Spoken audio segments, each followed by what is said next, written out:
Thank you, Celebration. You guys are awesome. Thank you, band.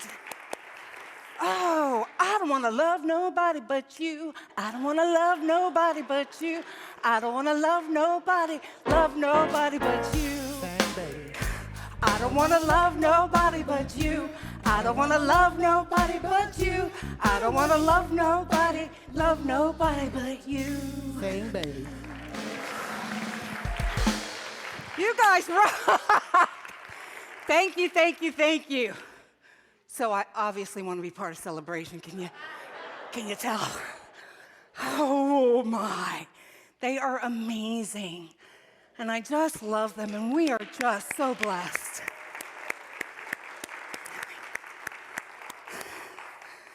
Valentine's Day.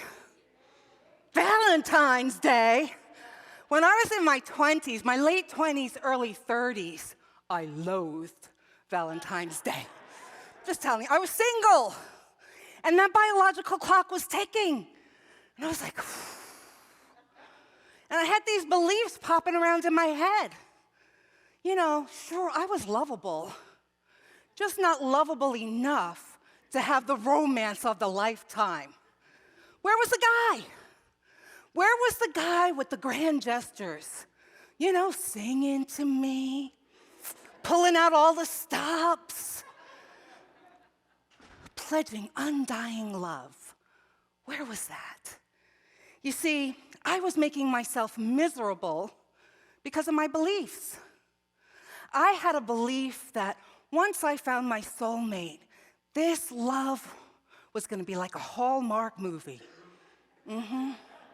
And if not that, then at least some variation of a Disney princess. Now, you may think I'm crazy, which, yeah, well, partly, yes. But how many of us have those beliefs about the unattainable, magical relationship or love? How many of you grew up believing that Disney love, and you know what I'm talking about, is possible? What were some of those mythical relationships that you thought of growing up, that you believed in? Father knows best. Oh, that's a good one. Father knows best. Always calm. Always had the answers. Yes. What else? The Brady Bunch. Blended family, and they all got along and had a blast. Yeah. What else? Cinderella, yes. Taking that crappy existence, all those unfair things happening, and finding Prince Charming, right? The Cosby Show, that's right. Affluent, brownstone, yeah, right? Having a good time, singing the jazz, all of them together, yes. And then, when we become jaded from chasing the unattainable, fantastical relationship, we may convince ourselves, we don't need a man, we don't need a woman, we don't need a partner. My goodness, we don't even need love in our lives. And perhaps at this point, we even decide, you know what? I'm going to show them, whoever them is, that I can be a success all on my own, right? And we maybe focus on our career, gathering wealth, attaining things, maybe even having these adrenaline junkie adventures. And we focus on owning these things, right? And hopefully, doing all of this work lets people know we are worthy. And maybe we finally believe it ourselves, that we are worthy, right? We strut around. Hashtag I won. Hashtag you missed out, right?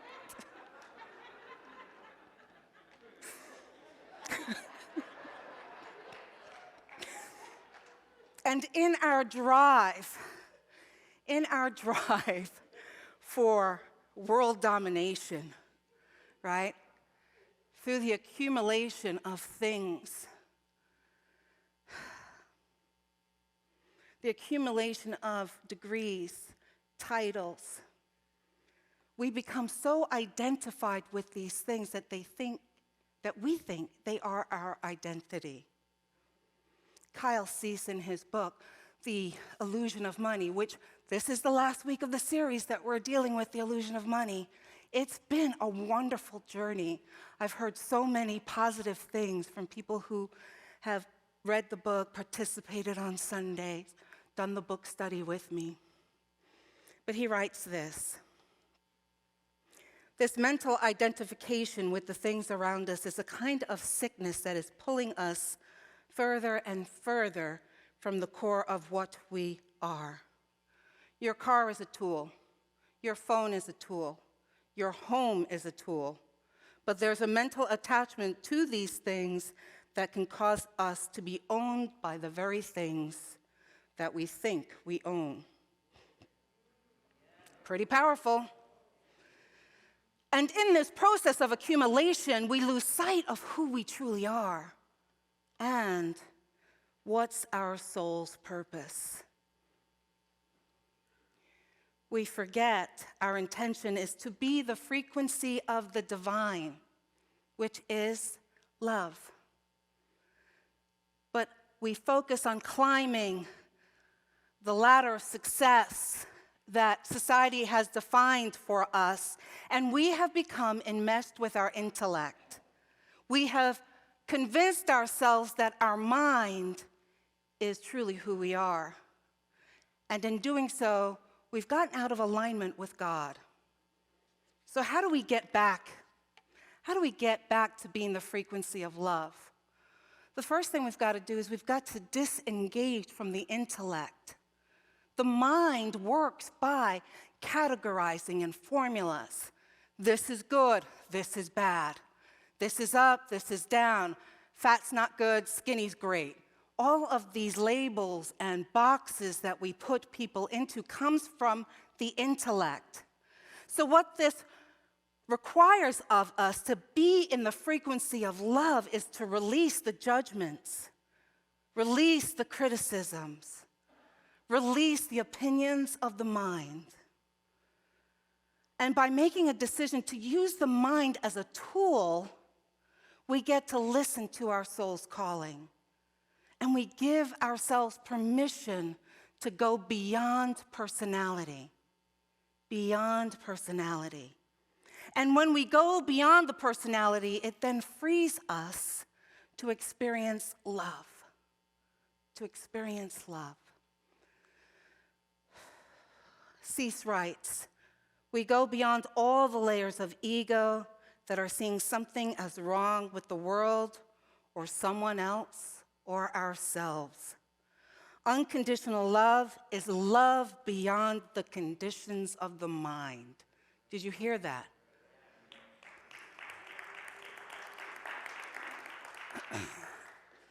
Now, how many of you have had this experience? You're talking to your friends, you're like, oh, I just want to have the love of my life, and oh, why isn't he here, she here, it here, we don't care, right?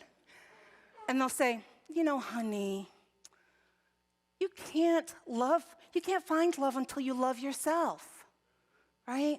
Or you hear the RuPaul, how are you going to love somebody if you can't love yourself, right? And maybe you roll your eyes, because I know I had in the past. Really, you don't understand. You don't get it. And of course, they don't get it because they didn't realize that you are operating from the universe of the mind knows best. You see, the mind is equivalent to a computer. It's programmed from the time that we arrive on planet Earth. Our first layer of programming comes from our families. And I want you to think of that equivalent to an operating system for a computer. Got it? All right. So it comes from your family, and we learn how to function in the family. We learn what our roles are. We learn to be who our parents say we are. And then the next layer of programming is equivalent to like the apps and programs that are on your computer that allow you to do different functions. And these apps I've named appropriately. Succeed in School app. Excel in Business and Finance app. Oh, and my favorite, Mythical Relationships app. These apps are filled with coding errors. Did you hear me? Coding errors. But we learn how to meet the expectations of society through this. And then the mind takes on all these programs and application and decides this is who we are. And this is how the world works.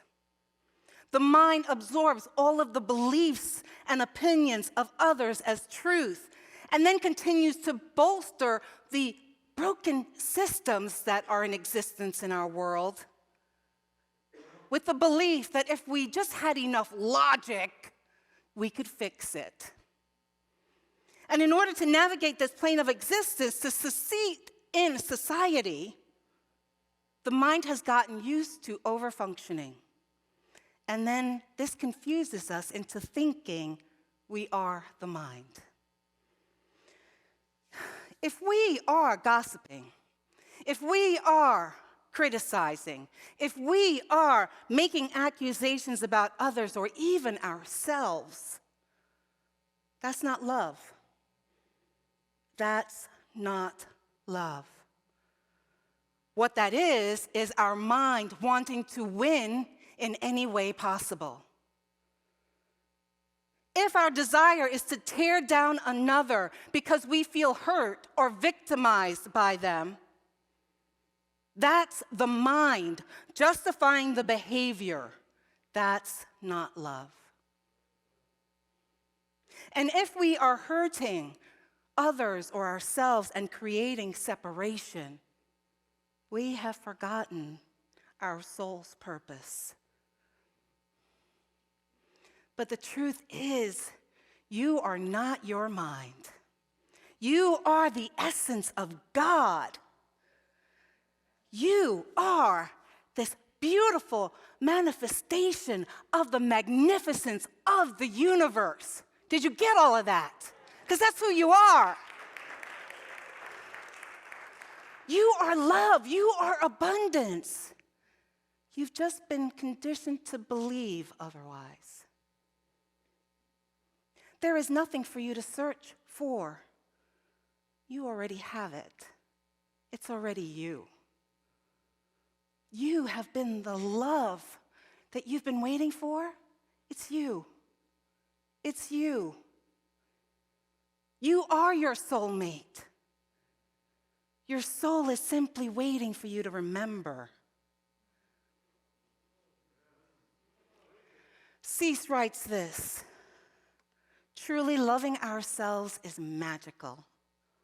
We can let go of the idea that something is wrong with you or that you need anything to be complete. Something amazing happens. You meet up with truth. You become someone who is creating instead of destroying, who is liberating instead of imprisoning, who is sharing instead of hoarding. You become a portal of love that can move this planet forward. This, my friends, this is the path of unconditional love. Unconditional love lifts. Unconditional love is expansive. It's filled with possibilities.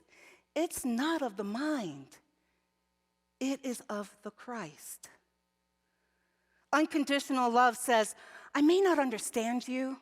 I may not get to partner with you, but I want you to have the best that life can offer you. Unconditional love of the self says, I see you and you are everything I've needed. Can you imagine saying that to yourself every day you wake up? I see you and you're everything I've ever needed. It lifts you to the vibration of God and allows you to release the erroneous programming of others. Unconditional love is without strings, without outcomes, without limitations, without attachments. So let's look at unconditional love from a different framework. Let's look at it from the New Testament. Now, a lot of you have probably heard or read these words before, especially at weddings. It's one of those kind of things that fits in really sweetly. And this is from 1 Corinthians chapter 13, verses 4 to 7. Love is patient, and if you want to say it with me, feel free. Love is patient, love is kind. It does not envy, it does not boast, it is not proud. It does not dishonor others, it is not self-seeking, it is not easily angered, it keeps no record of wrongs. Love does not delight in evil, but rejoices in truth. It always protects, always trusts, always hopes, and always perseveres. Beautiful, right?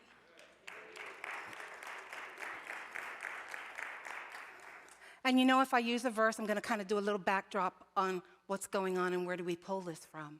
So this is a letter from the Apostle Paul, also known as epistle, right? It's an epistle, meaning a letter, from the Apostle Paul to the people of Corinth. This is written about 53 to 54 CE, and it's about 2 years after his initial missionary visit to Corinth to establish a Christian community. And he's writing because he heard some things. Paul's always writing because he heard some things, isn't that true? And he's heard there's some division in this community. And so he's writing to answer questions on topics such as immorality, marriage, the Eucharist, and even, listen to this, even the jealousy of others because of the distribution of spiritual gifts amongst the community. Now, I like to use Matthew Henry's commentary, and that's kind of a book that allows me to understand what the first century writers, their lives were like and what they were trying to say. So Paul is talking about agape, love in its fullest and most extensive, expansive way. We're talking about true love, divine love, and dare I say it, unconditional love. Paul is saying unconditional love can endure hurt without being filled with resentments and desires for revenge. Love is courteous and it's a gift to all. Love isn't jealous of others. It rejoices in others' fortunes and blessings. Love does not despise, nor is it filled with self-conceit or aggrandizement. Love does not create division. Love does not create division. Love does not create division.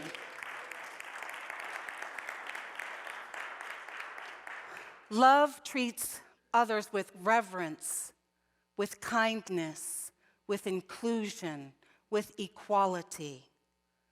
Love does not rejoice at faults or failings of others, nor finds pleasure in the misery of others. Love delights in others doing well. My friends, unconditional love is real. It's a thing. Did you know it's a thing? And as in all things, it starts with us. Starts with us.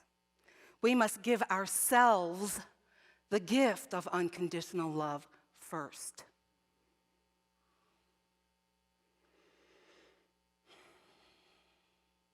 You know, when I first started this journey, I'm doing a tangent. When I first started this journey, I used to say to my therapist, I'm so loving. I love everyone. I really, really do. And she would say, yeah, but you're really hard on yourself. I'm like, yeah, I know that, but I love everyone, right? And it took me a while to get it. That same level of judgment and criticism that I put on myself is expectations of you. That's a high price to live up to, isn't it? but I'm sure none of you can relate to that. We cannot love someone without expectations, outcomes, or limitations until we can do it for ourselves. Loving people. People who love themselves love others. Wounded people wound others. So you know I've been calling for a healing of this community, and I'm sure some of you are like, God, Rev, we did that already. And yet, if healing had already occurred, there wouldn't be this level of division percolating, okay? So I'm inviting you all to be on the sacred journey with me, to attend the workshops, they're coming, and to attend the town hall meeting, which I've got scheduled for March 6th, directly after the service. I do that once a year as part of my way that I operate, so that there's a dialogue happening in the community. So March 6th, after service, we're going to be at the town hall meeting. Participate. Participate in these workshops. Participate in the focus groups that come out of this. Do your shadow work, my friends. Do it. I have not arrived. I'm still doing my shadow work. And just when I think, I'm done, I'm complete, oh, no, I might as well not say that sentence because you know the next things are coming, right? So when I call for healing and wholeness of this community, I want you to hear this. It doesn't mean there is anything wrong or defective with you. Do you hear that? That's not what I'm saying. What I am saying is that you deserve to operate from your highest self. And that I'm going to rejoice with you when you answer your soul's calling. It means that I see the perfection of God in you, and I want you to see it too, to know it. Now, in spiritual communities, we often talk about resonance. And when we talk about resonance, I want you to imagine that each individual here is kind of vibing on similar frequency, right? And so it's just this wonderful groove that we get into. We're all in accord. And it feels really good. And we want to be in resonance because when we are in resonance with each other, we take that uniformed, united energy and move forward to transform the world.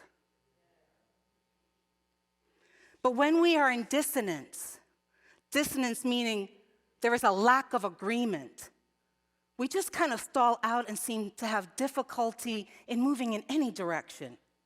Dissonant believes there's one side against the other. Therefore, there is resistance to any kind of movement. It's a constant feeling of starting over. And what I'm calling you to be is a community in resonance. We can do some powerful things in resonance.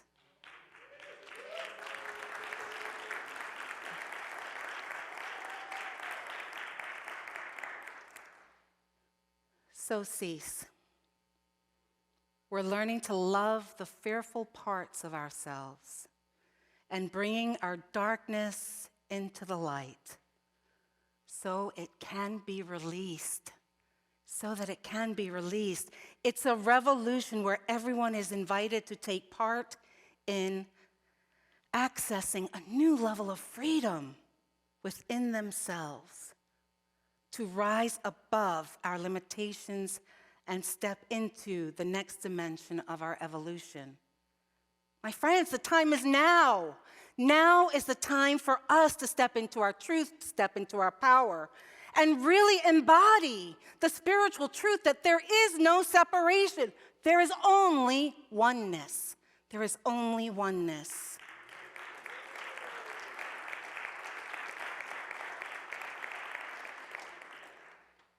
And each of you, why are you here? I'm hoping it's to remember your soul's calling and to say yes to being the Christ in the world. That's what I'm hoping. That's what I'm hoping you're doing here. You are worthy. You are worthy of unconditional love of yourself.